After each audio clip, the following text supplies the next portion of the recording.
Hey Levi, Matt Adcock here. I'll do a little bit of a walk around just so you can kind of see everything up close and in real time.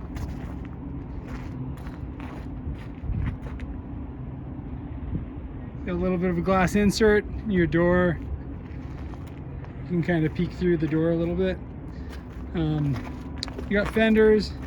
You know, you're right. The tread is probably, you're probably right. It probably is, full 70%. Like I said, really small marks on the tires. When you consider foam, so you can see, chassis paint, pretty good. Not a lot of use, but still kind of sat in the elements for, 5 years.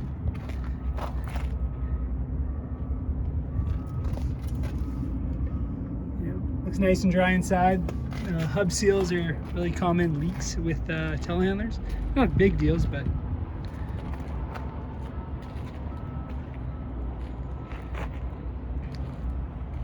pretty nice lights. They're automotive style kind of controls. You have headlights, brights, turning lights, hazards, beacon, work lights. You kind of have everything. Kind of a small backrest on the carriage. I believe it's a, just over 4 feet,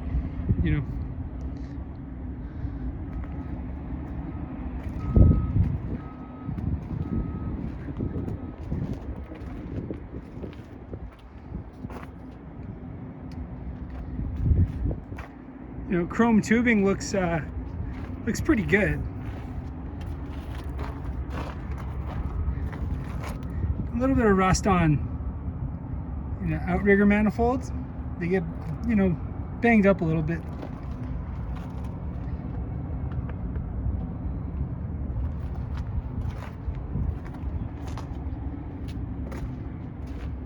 And you were right, that is in fact bird poop on the hood.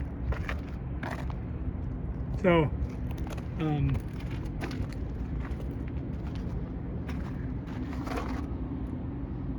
no fiberglass deficiencies. Minor scratch along the bottom of the steel underneath the hood. A little bit of rust just on the latch, metal latch, but pretty normal. Again, that little bit of dirt. Your boom rest if you're doing any repairs yourself. Your air conditioning condenser in the back.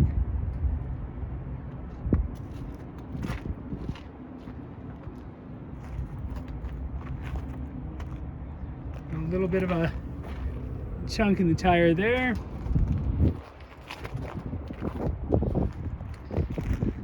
A couple scratches on the counterweight. You can fold these lights down if you're on the road, if you care.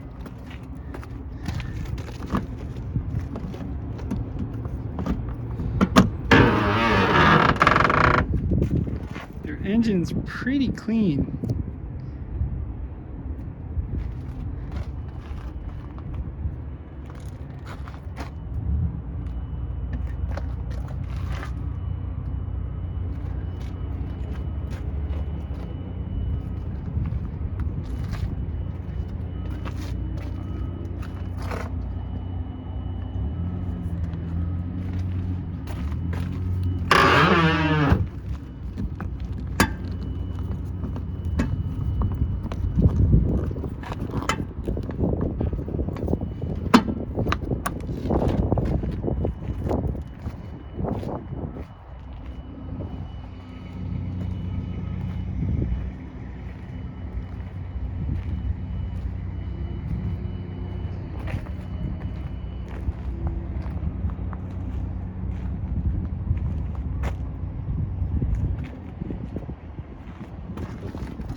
can obviously open just the glass or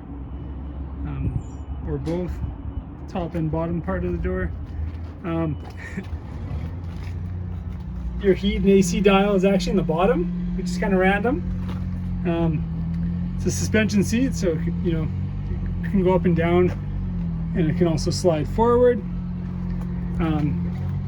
You actually have a tilt steering wheel like a vehicle as well. Your controls right here. You just have your hazards and your road lights there. You have your load chart with your outriggers up, your load chart with your outriggers down. Like I said, there's a little bit of rust there.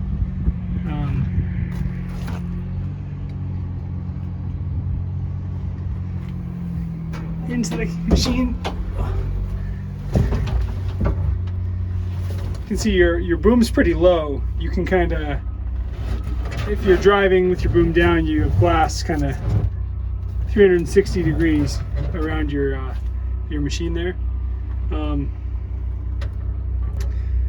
That's kind of what your controls look like. So it's all on this one joystick. That's what JLG is actually switched to, is a joystick that looks exactly like this. So you have your boom up and down, your telescope in and out, you have your forks forward and back, and then you have, if you ever add auxiliary hydraulics to the machine for any specialty carriages or hydraulic options, this in theory would operate that. So you don't have auxiliary hydraulics, so it's just really just the joystick and this button. And then moving to your panel, a little different looking, but really nothing out of the ordinary. This is where you'd stick in your override key if you ever needed to. And then this is just a simple emergency stop.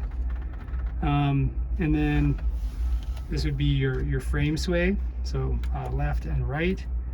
There'd be a road mode, and it would just kind of lock your boom nice and still. You have your beacon. This is your parking brake on and off. This is your fan and your AC. Your windshield wipers, your left outrigger, your right outrigger, and your 3 steering modes, your 2-wheel steer, round, and crab steer.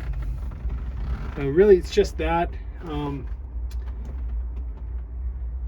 You have, this is your load sensing indicator, so it kind of just shows you where you are in your load chart. It's in the top right hand corner of the cab.